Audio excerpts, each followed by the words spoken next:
Welcome. You're watching Afternoon Digest with me, Vidusha Agarwal. Join us as we break down the day's top stories and bring you the latest developments from around the globe. In a first, the recent rocket attack launched from Iraq's Zumar town towards a US military base in northeastern Syria marks the first such incident since early February. This development comes after a pause in attacks by Iranian-backed groups in Iraq against US forces. The attack comes one day after Iraqi Prime Minister Mohammad Shia al-Sudani returned from a visit to the United States and met with President Joe Biden at the White House. According to two security sources and a senior army officer, a rocket launcher mounted on the back of a small truck was reportedly stationed in the border town of Zumar, Iraq, near Syria. The military officials mentioned that the truck caught fire, leading to an explosion of unfired rockets, while warplanes were still observed in the sky simultaneously. Iraqi security forces swiftly deployed to the area and launched a search for the perpetrators who fled using another vehicle, according to a security official based in Zumar. A recent congressional report disclosed that 65,960 Indians officially became US citizens, naturalization making India the second largest source country for new citizens in the United States after Mexico. The report underscored that in 2022, about 46 million foreign-born individuals were living in the US, making up roughly 14% of the total US population of 333 million, according to data from the American Community Survey by the US Census Bureau. The report highlighted that among these foreign-born residents, approximately 53% or 24.5 million individuals identified as naturalized citizens. Let us tell you that in fiscal year 2022, a total of 9,69,380 individuals acquired US citizenship through naturalization. Mexicans comprise the largest group of naturalized citizens, followed by individuals from India, the Philippines, Cuba, and the Dominican Republic.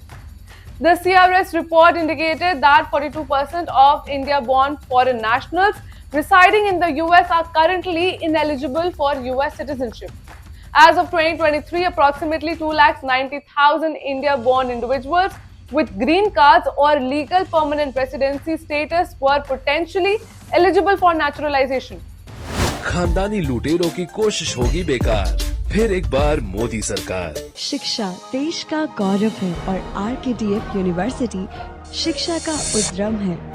RKDF में सवारे अपना भविष्य। PhD, MPhil करे अपने पसंदीदा विषय में। Certificate diploma के 74 courses. RKDF university.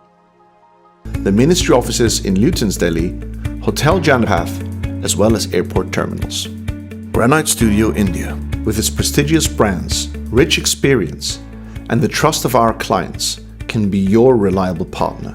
We are here for you, for innovating, processing, supplying, and executing in stone.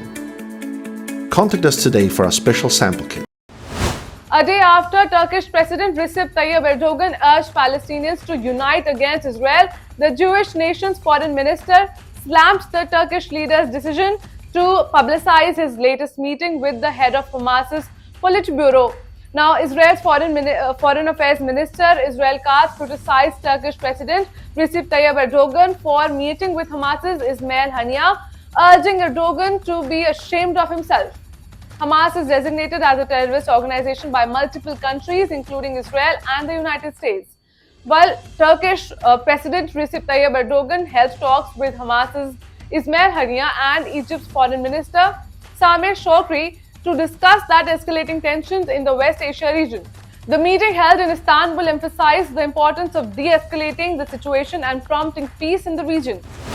Union Minister and senior BJP leader Rajnath Singh, while addressing a rally in West Bengal's Darjeeling, said that Pakistan-occupied Jammu Kashmir is an integral part of the country.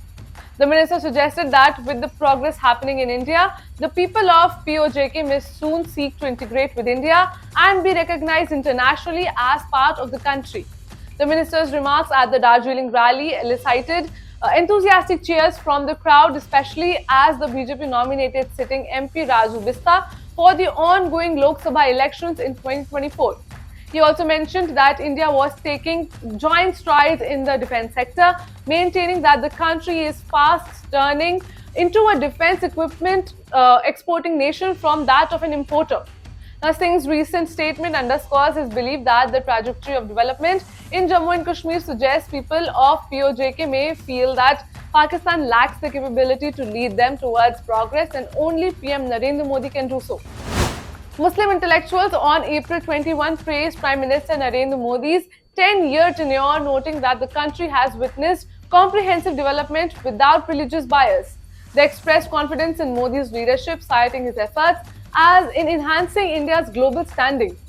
Muslim Rashtriya Manch believes that parties like Congress, Samajwadi Party, Bahujan Samajwadi Party, Rashtriya Janata Dal and Trinamool Congress have now been completely exposed in front of the Muslims of the country.